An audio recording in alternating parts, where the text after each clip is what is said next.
Okay, well, good morning, everyone. Thank you so much for coming along today. As you know, this is the third in our current series of top 10 tips or webinars, and today, sorry, the second. And today we're going to be talking about maximizing your social videos.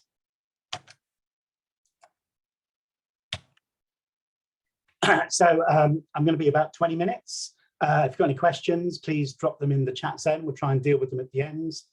And what I've got for you today is a mixture of more strategic and planning issues that it's good to think about when getting involved with using video for your social media, and also some really practical nitty-gritty issues about getting new content made and making it the best you can. So let's get right into it. This first point really is about starting by setting out what you want to achieve with your videos online. I think it's really easy to say, oh, it's a great idea, let's put some videos online. And then you don't have a clear goal, you haven't got a clear idea who your audience is, and you don't have a clear view of what success looks like. And if you do it like that, then it's very difficult to come out of it and have a clear view of whether you should do more of it and whether it's working for you and whether it's having the right effect. So we would always suggest that you think hard about whether you want just awareness or some sort of audience engagement or a deeper engagement, which we call a connection, or actually conversion. It's worth noting that people often think that it may take 5 or even 6 interactions of a person online with you before they're ready to move to conversion. So whereas you may get some success if you go straight to conversion, you probably get more if you take time to engage people first. So decide what you want to do with this particular video. Try and think about how you match the goal to the platform you're going to use, to the audience you'd like to talk to, and really have a think about what success looks like. Personally, I hate likes. I think they're useless. I don't think they're actionable, but views, shares, click-through, donation are all good stuff, and you need to set them out at the beginning as your goal. Right, now let's think about some more practical ideas.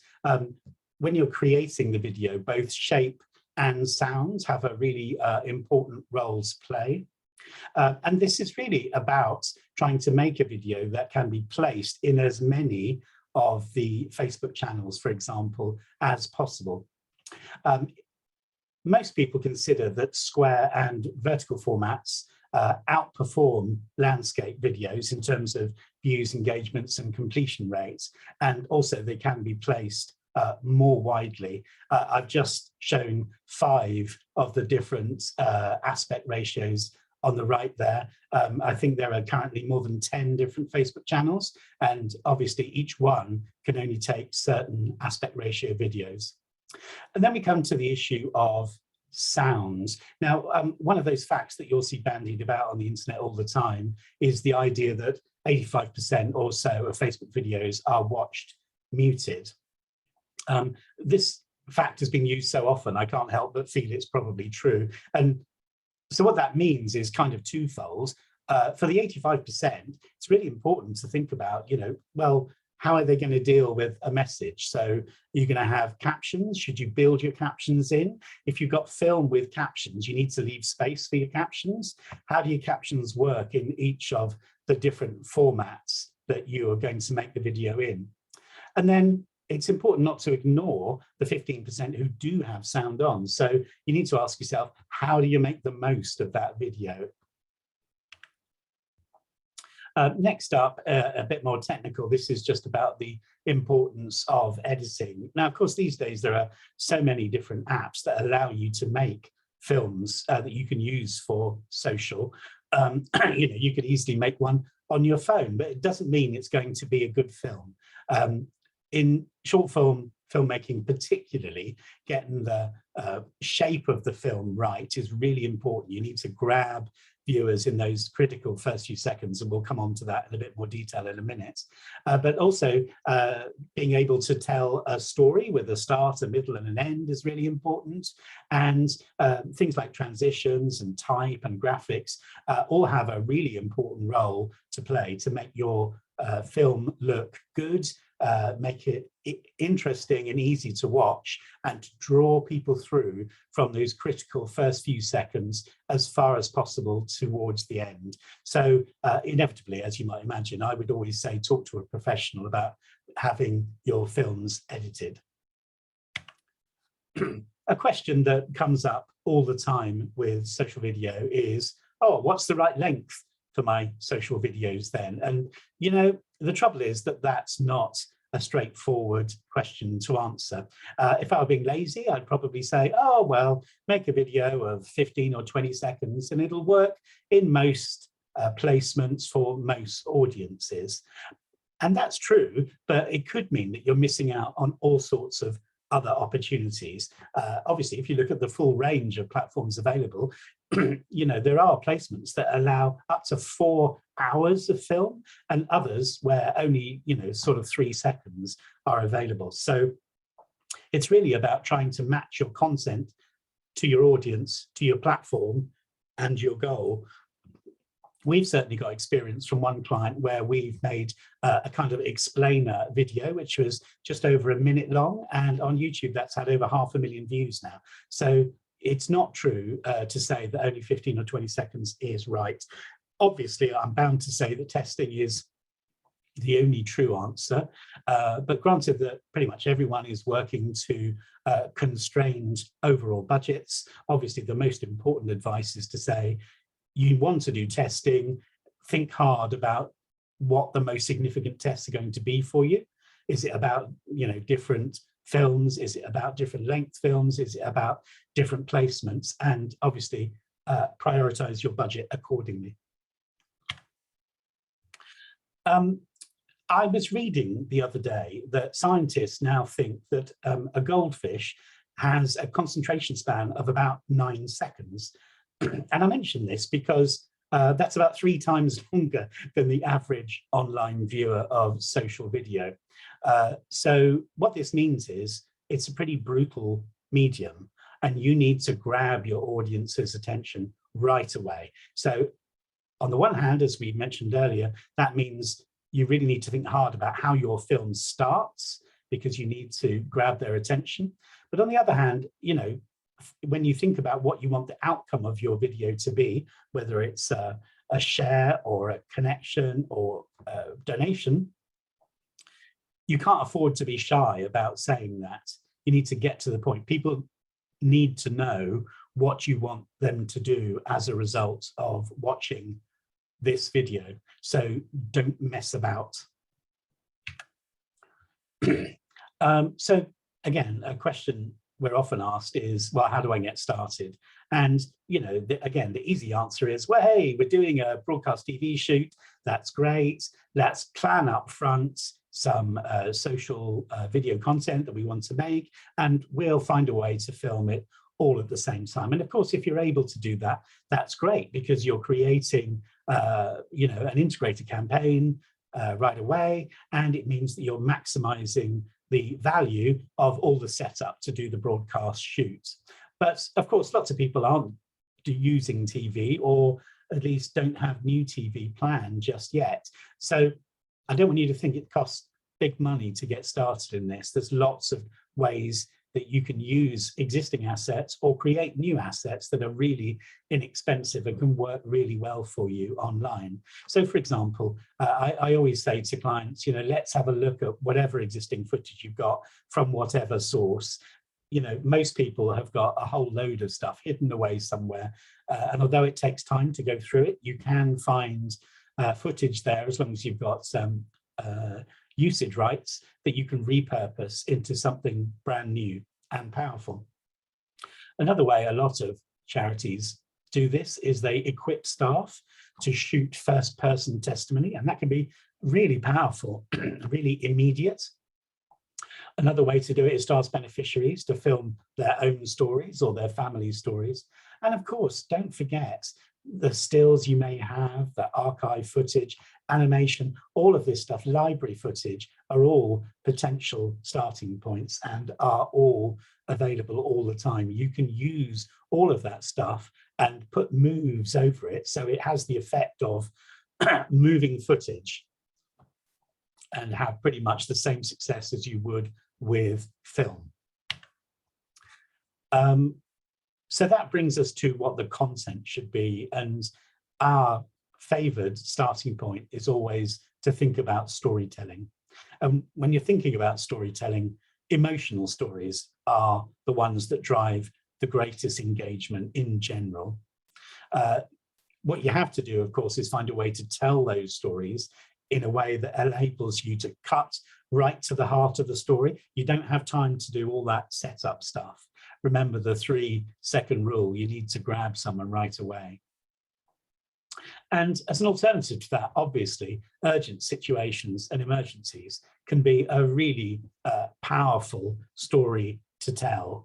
And of course, they've got, you know, urgency built into them through the nature of being an emergency. Another good way to start is to ask yourself where your most successful content is in other media channels. You know, what is the most successful mail pack you're doing? What's your most successful proposition on TV? And try and take those and see how you can retell those stories in a way that's suitable for online video. Yes, so talking of TV, of course, broadcast TV is in many ways completely different to online use of video. Online variety is not just preferable, it's absolutely vital. You know, the truth of online platforms is they chew up content incredibly quickly. So an ad on TV that might last you a year or two, running in bursts, you know, online might be mere weeks. So it's all about trying to get a volume of content out there. So how do you go about doing that? Well, one way to do it is to tell lots of stories. You could try lots of different stories and see what type of story seems to resonate best with different audiences. Or, of course, you can tell the same story from a different perspective, and that's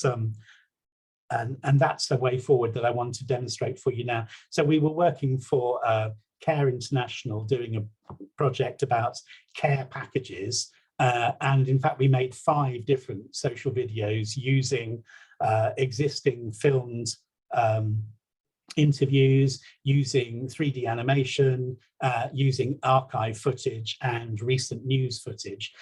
So we made 5. I've got 4 for you here, and I'm just going to show you them quickly.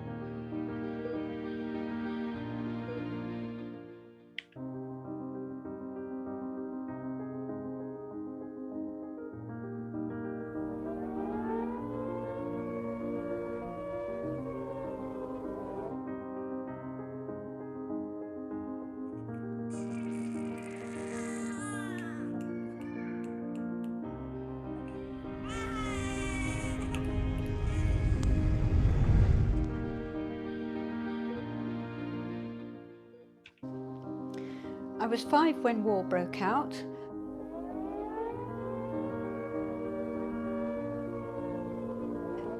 We received help with the care parcels.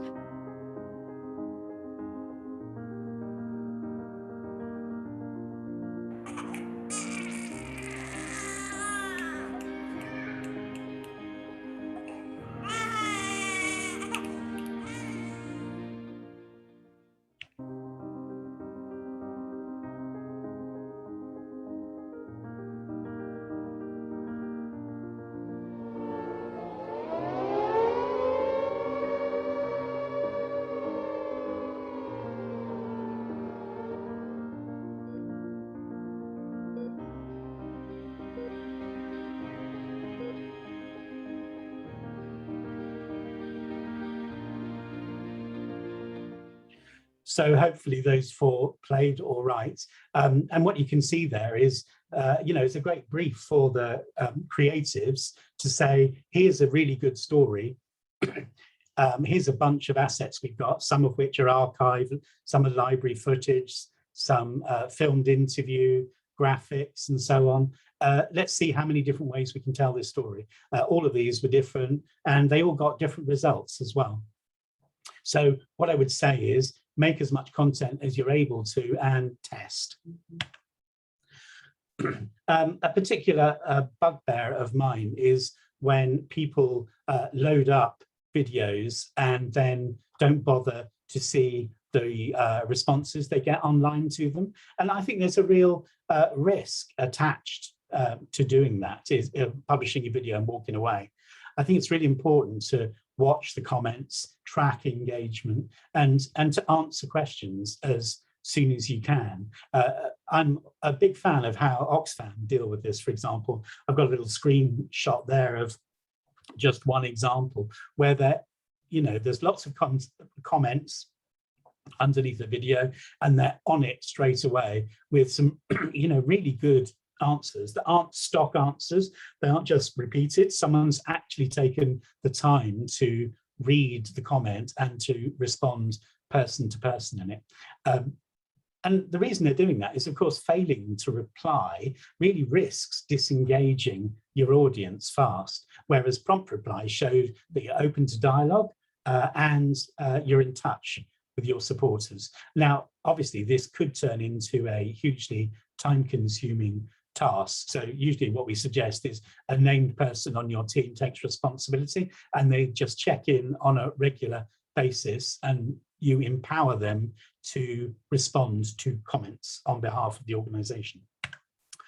Finally, the truth about online video is that it is a detailed business, and it's really important to attend to a lot of those details carefully. As we've said several times, those first 3 seconds really matter. Facebook themselves claim that 65% of people who watch the first 3 seconds will continue for at least another 10, and 45% will continue watching for 30 seconds. So that's why it's so important to think about how you structure your story and how you make that edit. Another thing I think it's really important to think about is that the vast majority of people who are going to be watching your videos are probably going to be watching it on some sort of mobile device. And if you want them to click through to do something, whether it's just to read some more information or to find out more about the background of a case study, or to connect or donate, it's really important that you create matching mobile optimized landing pages. It's really irritating if you're on a mobile, you're asked to click through, and what you get through to is a desktop screen that doesn't work well on your mobile device. So we always recommend thinking through a mobile optimized journey around your social video. And then just one last thought to end with. When you normally the way the video is set up is it will spool 2 or 3 times and then stop. And you need to think about, when it does stop, what image do you leave behind? It's good to plan and design a thumbnail that is meaningful, that remains on screen after the film has stopped playing. Okay, so there we have 10 tips on social video. I wonder if there are any questions to take on. Great, thank you, Bob. That was really great, and bang on 20 minutes as well. So it's a miracle. Kudos to you. That's good. So any questions, do feel free to put them in the chat. I've got 1 or 2 here already. And while we're waiting for questions to come through, just to let you know, we do have more webinars coming up in this series. So as you can see on the screen here, we have next week, on the same time next week, we have one on direct mail. So 10 top tips for direct mail. And then I'm doing one on the 13th of October, which is all about maximizing your online donations. So if you haven't already subscribed to those, please do. I'm happy to put a link in the chat if you haven't already subscribed to those. So just having a quick look at the questions coming through, Bob. So there's a couple of good points in here from Basil to everyone, just sort of talking about how long Facebook sort of, you know, anything over 3 seconds is counted as a view. So you have to be kind of mindful, you know, not to get too excited when you see you've had lots of views. Then also we've got here a question for you, Bob. So just wanted to know if you're able to share the links to those films, the care ones that you had on there. Are they available on YouTube? I can check that for you, and if they are, we'll send a link afterwards. Great, okay. Let me just see if there's any more in here. I think that's it for the moment, actually. Just to give people another couple of minutes in case anybody's typing. Let's see what else comes through. Also, for those who'd like to know, we've recorded this session, so we're happy to send that around afterwards. So if you do want to hold on to that or share it with colleagues, you're more than welcome to. And I'll also just paste in here the link to register as well. So if you do want to register for the direct mail or online donations. So I've got another question in here from Katie saying, do videos perform well on Facebook ads as well? Yeah, I don't think I'm really qualified to answer that. I knew that was a tough one for you. So we probably should have said that Bob's our creative director, so he's all about creating the right films. But there's other people in the agency that will know the answer to that. So I'll get back to you on that, Katie. I'm sure one of our digital marketing guys will know that.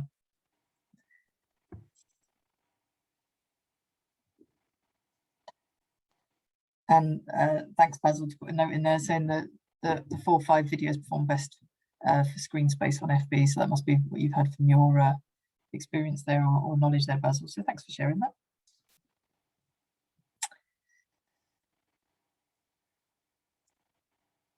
Great. Okay. Let's just see. I think that might be it for questions, unless there's any more coming through.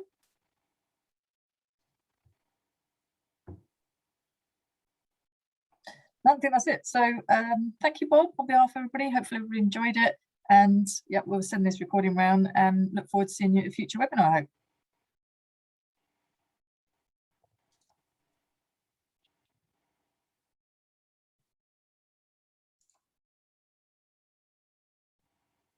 Mm-hmm.